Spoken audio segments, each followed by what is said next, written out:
Dumelang kaofela sanibonani. This is Masha the Schist. Sengifikile futhi. Angishilo ngathi yazini. Ngizonza isiqiniseko sokuthi ama heartbreak wabantu siyawaveza la so that abalandeli bale channel bezoba aware ukuthi abantu into ezithile bayazenza. Bezoba aware ukuthi abantu ngaphandle bakhohlakele. Ungathembi umuntu wakho ungamthembi bale mthande. So ke manje namhlanje umuntu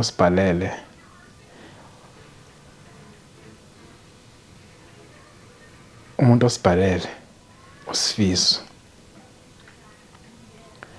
So uSifiso mayesibhalele indaba yakhe le uyasho ukuthi yena wayigcina ukuthanda umuntu ngale muntu lo wayithandana naye. Okushuthi girlfriend yakhe yamenzela izinto wayengacabanga ukuthi iyona engaze izenze. Uyangi-understand ne?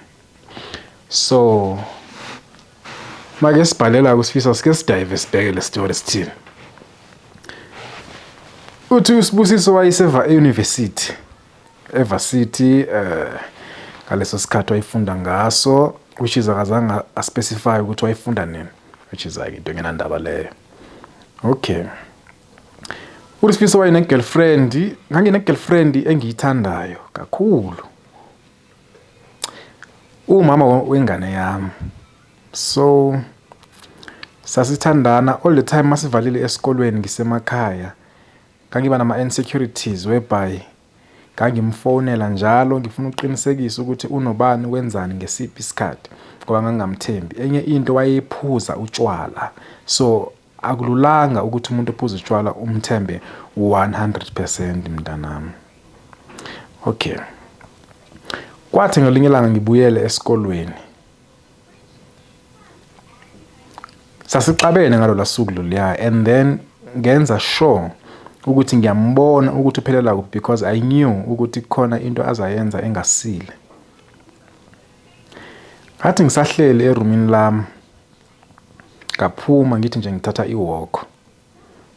Ngitshela ukuthi yena usendlini yakhe kanti cha ngangigejekile. Wayengekho endlini ngalesa sikhathi. Ngathi mangihamba mangizavela ekhoneni elase Rizado. Hawu, angathi uye nje lo engimbonayo. Ngabuya umuva kahlehle. Okungimangaza kakhulu ukuthi hawu lo muntu angabe usemuve on ngendaba yokuthi sike saba nengxabano encane nje bese ngayixazulula sobabili. Kodwa ke ngingamblame because kwakukaningi sixabana mina naye. So vele kwakungenzeka ukuba wasemuve on. Ngithe uma ngithi ngiyambhekisisa hayi uyena babambene ngezandla. Kulapho ngazibona khona ukuthi hey umuntu ngingambulala mina ngezama izandla uma sengicasuke kahle. Kabalandela bengangiboni eya kwirezi yakhe. Kathi chu emuva kwabo. Bahamba. Bathe uma bengena nje endlini kabe sengikhona umva komnyango. Lapho umsindo enganginawo angizwa ngisho namadolo. Ngangena phakathi. Ubafo kanti mangimbuka ngabothi umfana omncane lo ngingamshaya ngempama nje angenzi lutho futhi. Intombi yami ke yayiumuntu onolaka kakhulu so yavele yangiqonda ngqo yalicela ngiphume endlini yayo. Kulapho ngayibonisa khona ukuthi namhlanje akumina lo ocabanga ukuthi nguyena. Why nganginjalo ngoba ngangiphule inhliziyo. So wangiphula inhliziyo kakhulu. Ngamama ngenkani ngabe sengithi umfana lo makaphume la endlini aphumele ngaphandle. Wagoloza. Kwabe ethi naye no ungaphumi. Indaba zake rezi ke lezi sizifunda la. Abantwana nabese rezi ziningi izinto abazenzayo. But ke bathi enjoy while it lasts. So now ba enjoy impilo yabo bese sebasha because kuthiwa uphila kayi-1. So siqhubeke la. Uthe uma ngabe wangirasela wangixolisela. Ngasho ngaphakathi ngathi hayi ngiyayibeka impama yokuqala. Ngamshaya ngempama yokuqala. Ngingakaze ngashaya umuntu wesimame phambilini. Ngangiqala ngaye. Athi mangimshaya ngabona ehla ulaka. Nami kwangathi ngiyeneliseka. Ngabona ukuthi ngiyeneliseka. Ngamphinda ngesibili ngoba ngibona ukweneliseka kwami ukuthi ngiyeneliseka uma ngaba ngimshaya ngoba manje inhliziyo yami bese yopha ugazi. Ngithe manje ngizomshaya ngesithathu wakhala. Wangibambela eduze. Ngakhala nami. Into eyayingikhalisa mina ukuthi ngangiphuke umphefumulo kakhulu ngoba I never thought angenza leya nto kimi. Indlela sasithandana ngayo sasaziwa ngisho nasesikolweni ukuthi siyicouple. Lapho sihamba khona mangithi ngishela enye intombazana yayingibuza ngegirlfriend yami. Why? Ngoba sasizi expose too much. Why sasizi expose? It's because ngangimthanda. Not ukuthi ngangifuna ukubonisa abantu but ngangithanda yena. Sithe sisaxabana kanjalo wahlala phansi.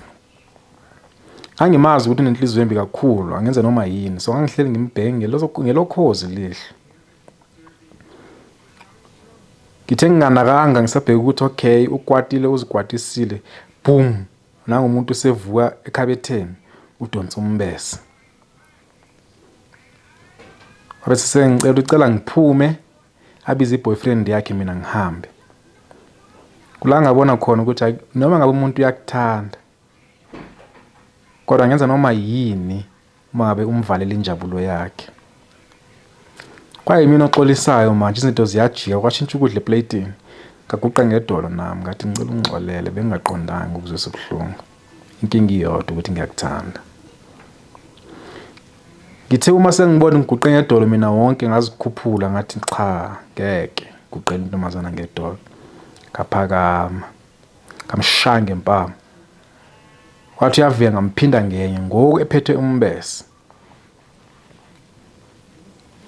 Ukumangazayo lo mbese if waye usebenzisile kimi wayeza ngihlaba ngibulala ngoba nami nganginomqondo ukuthi ngithukuthele. So nganginganakile ukuthi angenza into engangenzakalisa. Ukuphuma lapho endlini yakhe ngazitshela ngiphindanga ngakhuluma naye ngacofa ifoni yami ngamblocker. Ngamblocker kuma calls, ngamblocker ku WhatsApp. Wazama ukungifonela emva kwezinyanga ezintathu engitshela ukuthi ukhulelwe. Ngamtshela ukuthi umuntu omkhulelisile ulo engamfica enaye endlini. Okubuhlungu kakhulu ukuthi nanamhlanje usangilandelela but mina wangibonisa ukuthi umuntu onjani. So ngibone kakhulu nami ukuthi amantombazana akusabantu ongabathemba. Okusho ukuthi uhetheke kakhulu Sifiso la. Ngoba le ntombazana into eyenza kuyena into ebuhlungu nami ngiyacabanga ukuthi umuntu omthandayo mayiqeda umbone nomunye umuntu umbone happy ayimnandanga leyo nto nakubani na akekho umuntu ongathi mnandi. So uSifiso into angayenza mina ngendlela ngibona ngayo ukuthi azama ukuthola omunye umuntu azamthanda yena.